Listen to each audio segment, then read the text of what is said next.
We're joined now by Louisiana Governor John Bel Edwards. Governor Edwards, good morning. I know you've had a long, long night. Sun is up, and now you can kind of assess. So let's just start big picture, okay?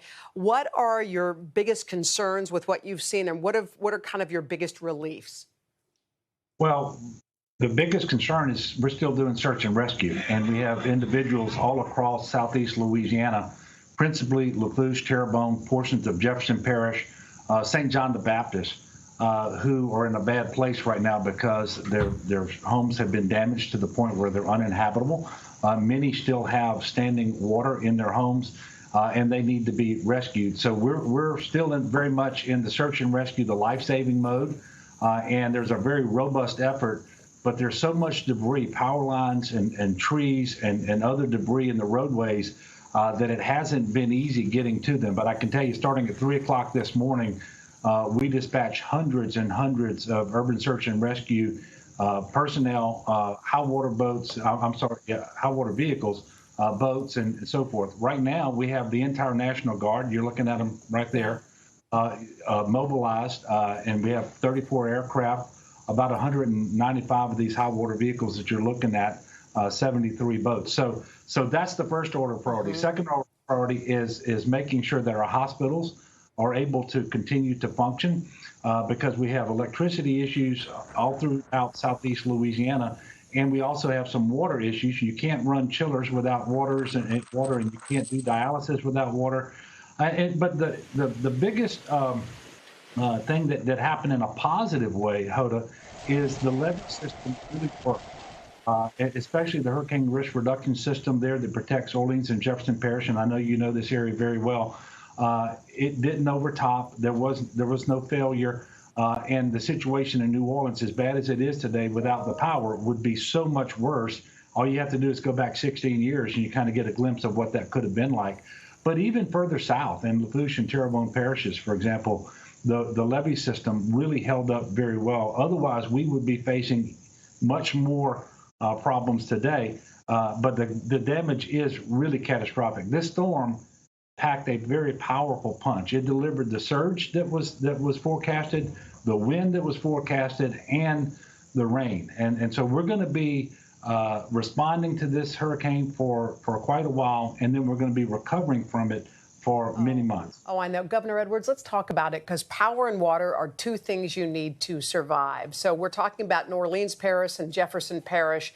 There's water issues in Jefferson Parish. And in Orleans Parish, someone from Entergy was talking about pre-storm, maybe 3 weeks if the power goes out. So what is the plan here?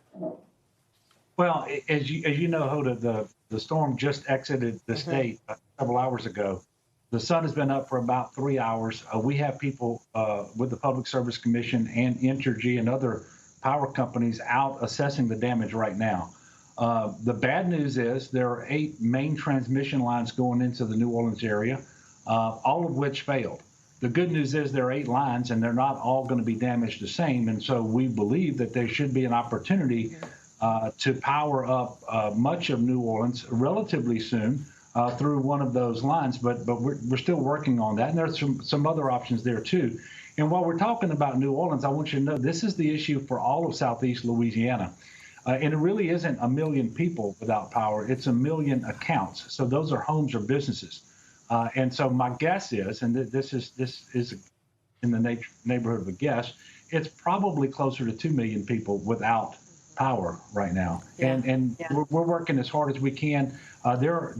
Another bit of good news, well over 20,000 linemen, the largest response effort ever in the state of Louisiana this quickly to restore power. They are either here already or they're going to be here at some point later today to start this restoration work. And Governor Edwards, we were watching some of the rescues. A couple of them showed up online, people getting plucked out of their cars, their flooded cars. And I know in Laplace, they talked about maybe 1,000 people who were at least asking to be rescued from their cars. And a number that I saw was that there was only 1 death at this point. Is that what you're hearing? Well, we have 1 confirmed death. I don't want to tell you what I'm hearing because what I'm hearing points to a lot more than that. They're not yet confirmed, and I really don't want to go there. I will leave it here. I'm certain that as the day goes on, we will have more deaths. So we were getting calls for help. We know that, for example, some apartment buildings collapsed partially in certain areas. This happened during the height of the storm, and there was no way to go out and respond to those calls. That's happening now, and we're going to be getting information throughout the day that I fully expect the confirmed death total to go up considerably. All right, Louisiana Governor John Bel Edwards. I know it's a difficult time, a difficult night, and it'll be difficult days ahead, but Louisiana has a way of rising up. So we're rooting for you. Thank you very much, Hoda. Appreciate you. We're going to have a lot more ahead this morning from Louisiana, including the volunteer rescue team known as the Cajun Navy, answering the calls to help those who are trapped by those floodwaters. Hey, thanks for watching our YouTube channel. Find your favorite recipes, celebrity interviews, uplifting stories, shop our favorite deals, and so much more with the Today app. Download it now.